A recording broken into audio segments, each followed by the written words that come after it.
back with the Civic EP3 Type R. What I'm going to be doing today is changing two of the engine mounts. So as you know, I've already done this one, which is from Vibratechnics, one of the road ones. I'll put the model number, I can't remember what it is, for the engine side mount. I've got two more. I've got this one for the back. If you look at it, it is this one, Hon 170M, so the fast road one. That goes at the back down there, but it will be easy to show you that from underneath. And then I have this one here, which is the Gearbox mount, Hon 165M, again fast road. Makes sense to have all the same type of rating for the mounts. And so this is under here, underneath the airbox, and it sits in like that. So what I'm going to do is first I'll jack the car up and support it on axle stands on the front. You don't need to do all four, two at the front will do it. And then come underneath, and in my other video I was asked about how much pressure to put on the jack to begin with. It's a pretty good question, but it's something that's hard to explain. So what you need to do is think about which engine mount you're doing. So when I was doing the engine side mount, I was underneath the sump with a block of wood, and now I'm going to do the gearbox mount first. I'm going to go gearbox side, so I've got more control with the jack going up and down. So you want to be close to the mount when you've undone it.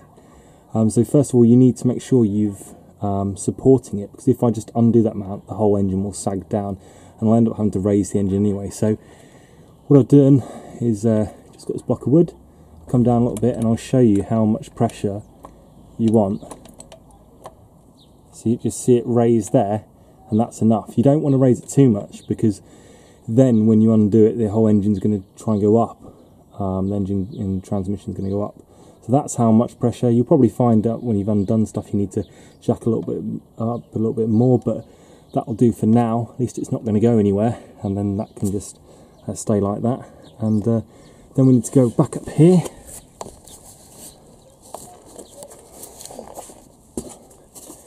And basically we have the airbox, and the airbox is pretty easy to remove.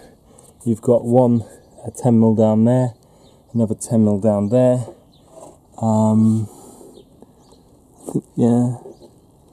think that might do it. There might be another one down there as well. I'll show you. So take off the airbox first. You need to undo this Jubilee as well, and undo this little clip here with some pliers. So I'll get on with undoing each of those, and then at least remove the airbox out of the way. So undid that one, and there's one here that was actually a long bolt underneath this thing. Usually they're missing. Anyway, and some joker has only bonded this on here. It wasn't me. So that's snapped off. That's great. So I need another airbox really, but might replace this whole thing anyway, so who cares. So that's free to come off now, so just pull out the way. I've taken the airbox out, and that leaves me this nice space to access the engine mount. I've just removed this wire from this little, see the little clip on there, removed it from there, so it gives me a little bit more access. But basically there's three bolts that secure the mount to the car, the actual chassis. There's one here, there's one down there, and there's one there. Issue being, it's very hard to gain access. I mean, you can with a spanner there, but you can't really gain access to the one down here without removing this part, which is attached to the transmission itself. So that's on one bolt here, which I'll need to undo. But it looks like to take that out, I'm going to actually need to take the battery out, which is a bit of a pain. But yeah, so I'll take the battery out, remove, I'll take the battery out, and then I can remove this bolt, and then I can remove the others. So first things first, I'm going to take the battery out. So obviously take the terminals off here, and undo that 10mm there, and this 10mm which is underneath here, and then we can lift the battery out. So that's step one. So I've undone this, so take out this little battery cover thingy, and then just basically pull the whole and put this to one side, this little thing that comes out, so holding the battery in as well, and then just plug the battery out. Be careful when you're undoing the positive terminal not to arc between your spanner and the body, as you'll get loads of sparks and that's not a lot of fun. So now I've undone that, I can undo that 17mm. I'll show you started with the 17mm on the breaker, and then you can come in with the 17mm ratchet spanner and then just wind the bolt the whole way out. I was saying before about you know, supporting your engine and gearbox, well, the whole thing's one piece at the moment, the powertrain, is that when you know you've done a good job and the right amount of pressure is when you can undo this bolt, you can just slide it out without having to jiggle it too much. So that's going to come out there, and yeah, then you're ready to take these three 17mm on a deep out. So these two came out with the rattle gun. This one needed a breaker bar, but either way, it's out. So you've got two nuts, 17mm, 17mm, and a bolt 17mm at the back right. And I can just pluck this thing out.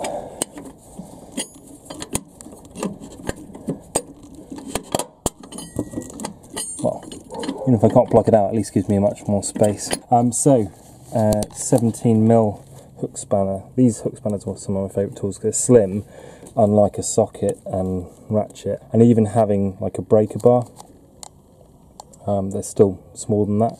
So anyway, you can get in here, 17mm, undo that one there, one down here at the back, there, and then also one down here. So you undo those three, and we'll be able to take that mount straight out then. Cool, so that's looking there.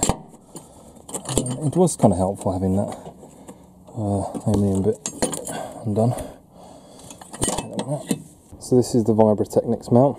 They've gone to some trouble to tune this mount as well, it seems, because you've got the extra masses on here, so they've obviously realised you know, some extra mass was required.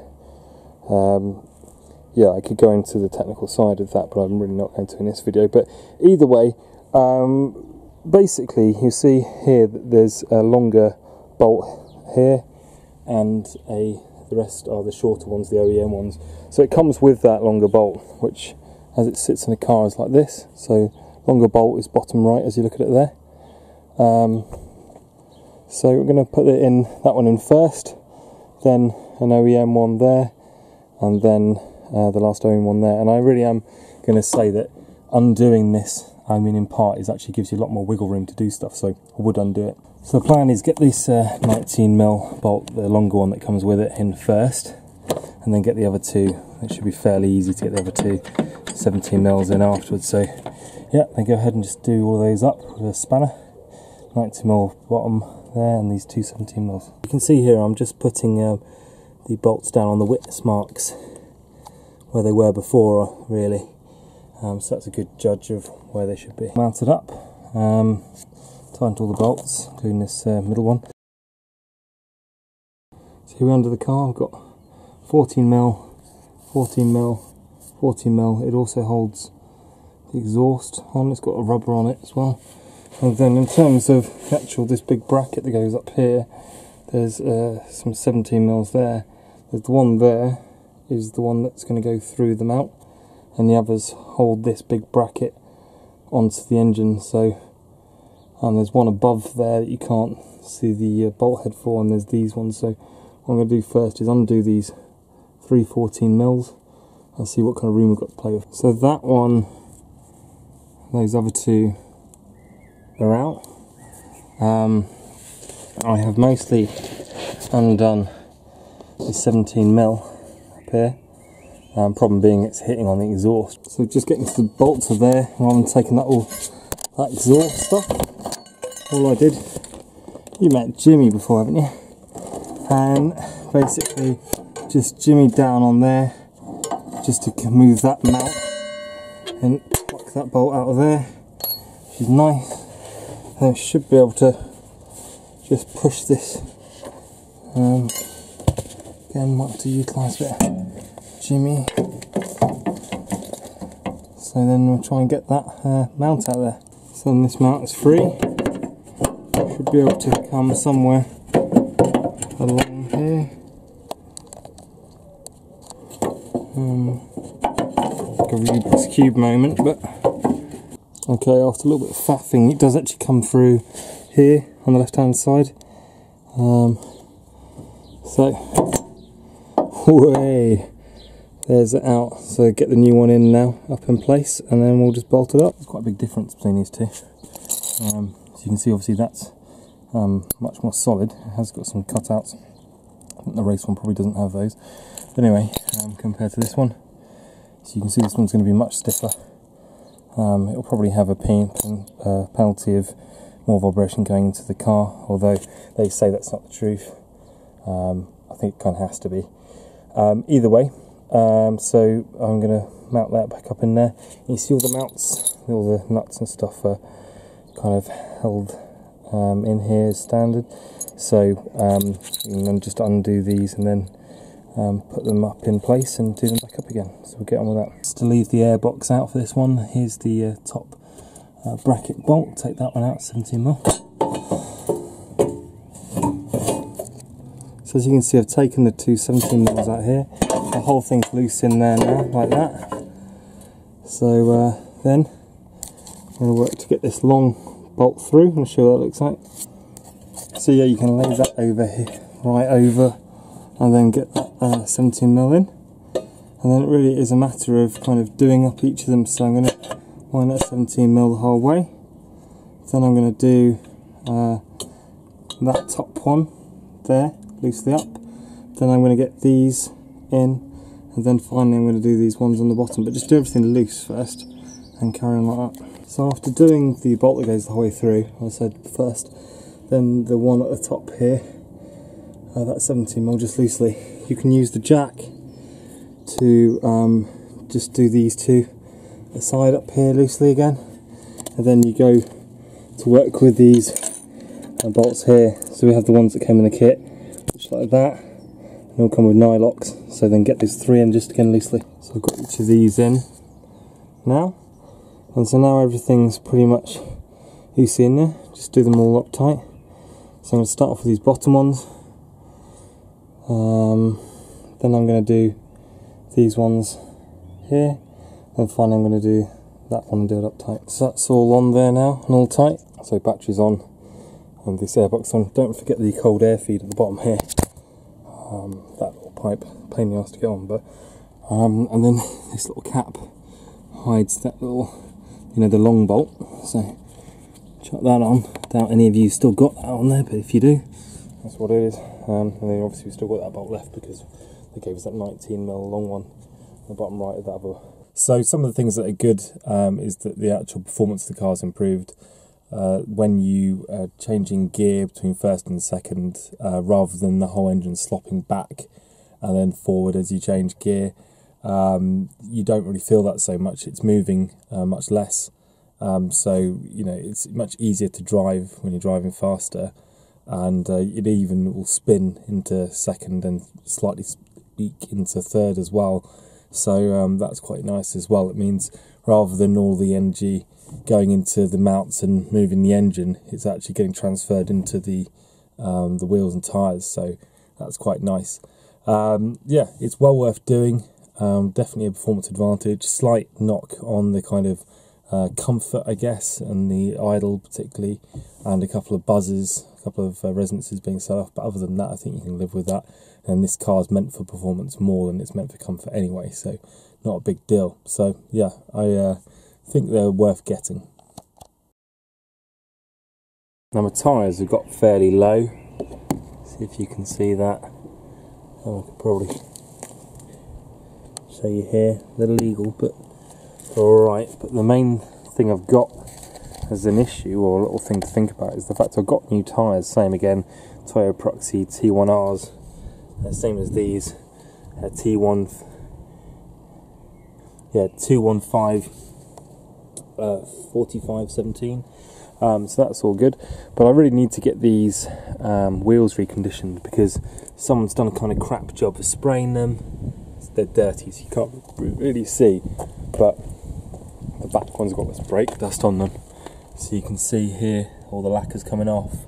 I mean, the car's old, so this is going to happen to the wheels eventually. But yeah, someone's done some kind of crappy spray job on them, so I want to get them you know, properly powder coated, like I did with the Body Club wheels. And boom! Here's the wheels. They've been refurbed, powder coated. You can see, well, I've actually had them on a couple of days now, but they've actually done obviously the whole way over and inside. I've got the new centre caps. I don't think they're original Honda ones, but at least spotted the whole look up a bit. And obviously got the new Toyo Proxy T1Rs, and they're 215 45 R17s on there as well. So that's what the whole thing looks like. Obviously in the front as well, I've got brake dust on them and everything. But yeah, it was pretty good, and not leaking, which is a bonus.